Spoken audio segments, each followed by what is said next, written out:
আল্লাহর মাহবুবের তোর দুজকও দিত না, না কেমনে আল্লাহর মাহবুবের দুজকও দেয় কেমনে? তাহলে নামাজও পড়তাম না, রোজাও রাখতাম না, গুনাহ খাতা সব করবো, আর খালি সারাদিন সুবহানাল্লাহ বিহামদি সুবহানাল আযীম। এটার দুইটা জবাব আছে। একটা জবাব হলো জীবনে কোনোদিন তৌফিক হইব না আল্লাহর কবিরা গুনাহ করনেওয়ালারা, ফরজ ওয়াজিব যারা ছেড়ে দেয় পরে আমল করে না, আর যারা হারাম কাজ করে তাদের জীবনও তৌফিক হইব না সুবহানাল্লাহ বিহামদি মানে নিয়মিত পড়া।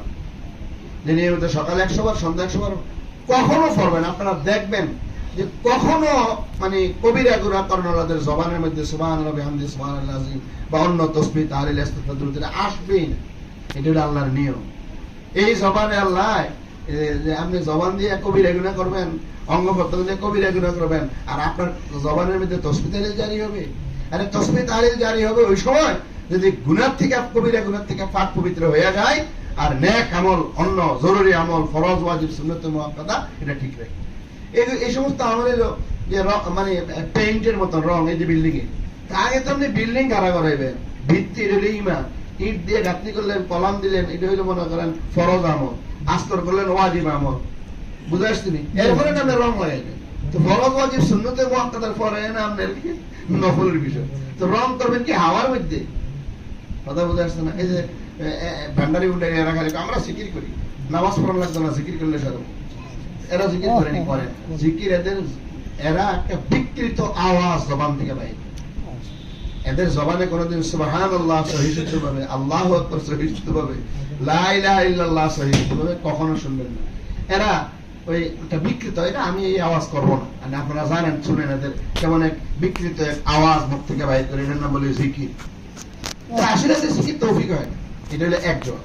আর এটা এই জবাবটা আরেক রকমের দেওয়া যায় যে আসলে নফল আমল তখনই ফায়দা পাওয়া যাবে, মানে নফল আমলের যে কোরআন হাদিসে ফায়দার কথা, সওয়াবের কথা আছে, এটা পাওয়া যাবে যখন বান্দায় কবিরা গুনাহ ছেড়ে দেয়, ফরজ ওয়াজিব সুন্নাত মুআক্কাদার পাবন্দি করে। ফরজ ওয়াজিব সুন্নাত মুআক্কাদার পাবন্দি করতে হবে, কবিরা গুনাহ ছাড়তে হবে, এরপরে নফল আমলের তৌফিক হবে, নফল আমলের ফায়দা পাওয়া যাবে। এখন আসি সেই দুই কালেমা কি? সুবহানাল্লাহি ওয়া বিহামদিহি সুবহানাল্লাহিল আযীম, সুবহানাল্লাহি ওয়া বিহামদিহি সুবহানাল্লাহিল আযীম। শুনেন, আল্লাহ তাআলা, আল্লাহর জাত মানে সত্তা, আল্লাহর জাত এটা চিনা আমাদের পক্ষে কোনো কিনা সম্ভব। আল্লাহ তাআলাকে চিনা হয় কি দিয়া? ওয়ালিল্লাহিল আসমাউল হুসনা, আল্লাহর আসমায়ে হুসনা। আল্লাহর 99টা গুণবাচক নাম আছে, সেই গুণবাচক নাম এক একটা নাম আল্লাহর এক একটা গুণকে প্রকাশ করে, এক একটা নাম এক একটা গুণকে কি করে প্রকাশ করে। তা আমরা আল্লাহর এই গুণ দিয়া আল্লাহকে চিনি।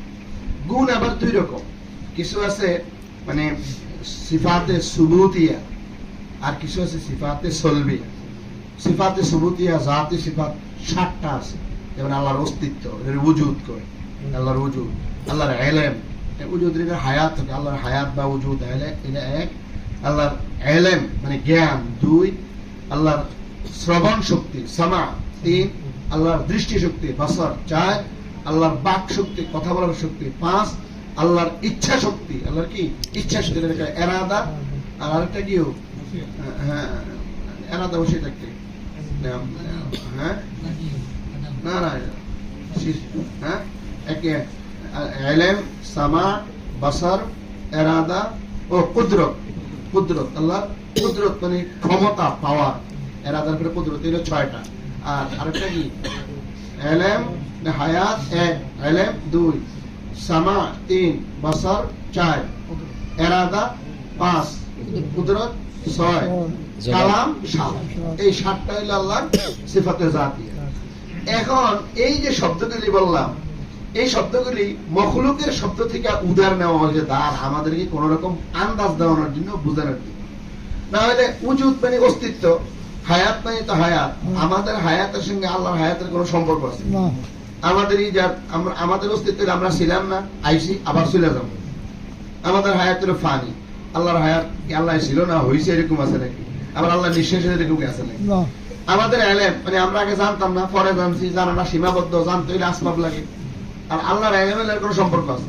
আসলে এই সিফাতগুলি যারা আলেম ওলামা বলতেছে, এই সিফাতগুলির বিষয় হলো এটা আমাদের থেকে কিছু, আমাদের ব্যবহারের কিছু শব্দকে আল্লাহর সিফাতগুলি আন্দাজ করার জন্য উদার নেওয়া হয়েছে। উদার না হলে আল্লাহর এই 7টা সিফতের হাকিকত বুঝা এটা কখনো সম্ভব।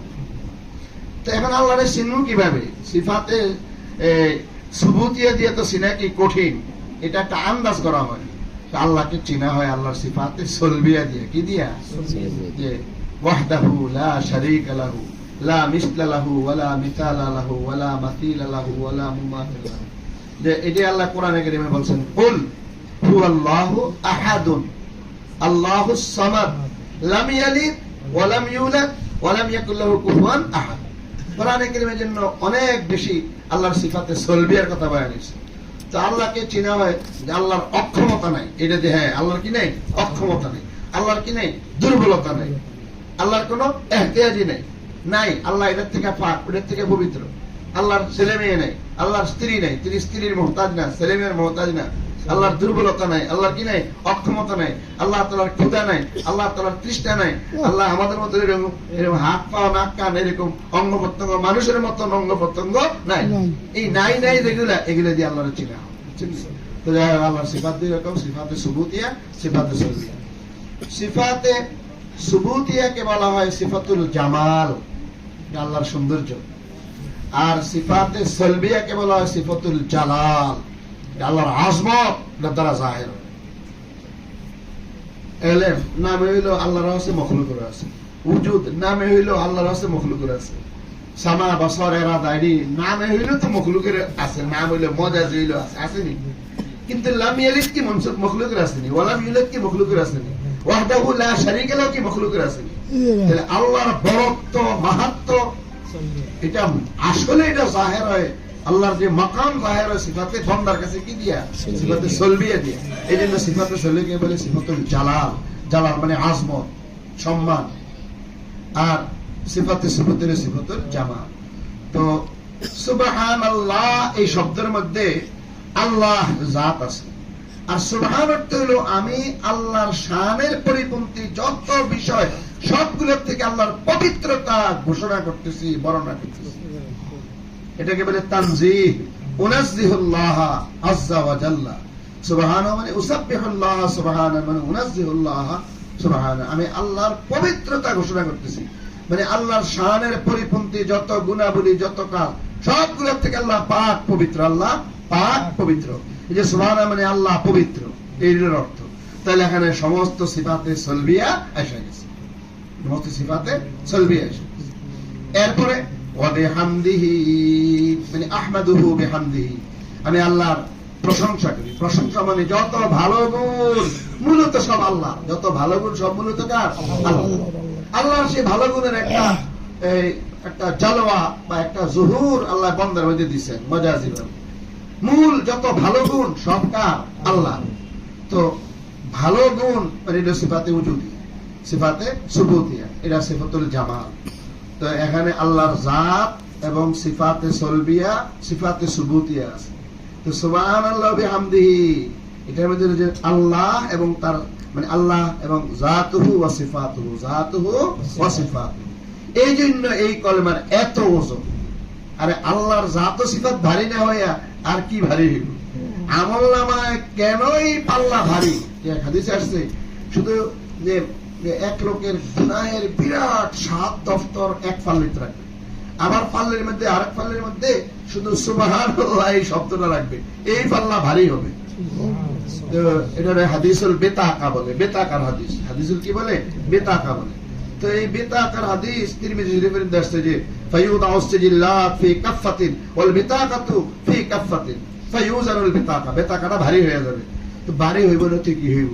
এটা কি? আল্লাহ এবং তার কি সিফাত, আল্লাহর জাত এবং সিফাতের কথা। আল্লাহর জাতের উপরে দালালাত করে লফজ আল্লাহ, সিফাতের উপরে দালালাত করে সুবহানাল্লাহ। সুবহান, তো এই সুবহানাল্লাহ ওয়া বিহামদিহি এই আল্লাহর জাত ও সিফাত এর বয়ান।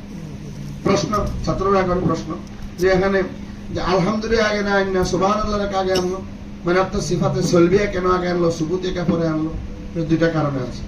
এক তো সলবিয়ার দ্বারা এগুলো সাফ করা হয়, তো আগে তো সাফ করে গোসল গোসল করে যেমন, এরপরে আপনার কাপড় পরে, অলংকার পরে, সাজগোজ তো পরে। এটা কি বলে? আগে হইলো তাখলিয়া, এরপরে হইলো তাহলিয়া। তাখাল্লি আনির রাদাইল প্রথম, এরপরে তাহাল্লি বিল ফাদাইল। আগে আয়ের দোষ এগুলার থেকে পাক পবিত্র জাহির করে এরপরে আল্লাহর সিফাতে সুবুতিয়া অলংকার পরায় দিবে। আরেকটা কারণ হলো যে যে আগে আমরা আল্লাহকে চিনতে হবে। তো জাত লফজ আল্লাহকে তো চেনা সম্ভব না, তো সিফাত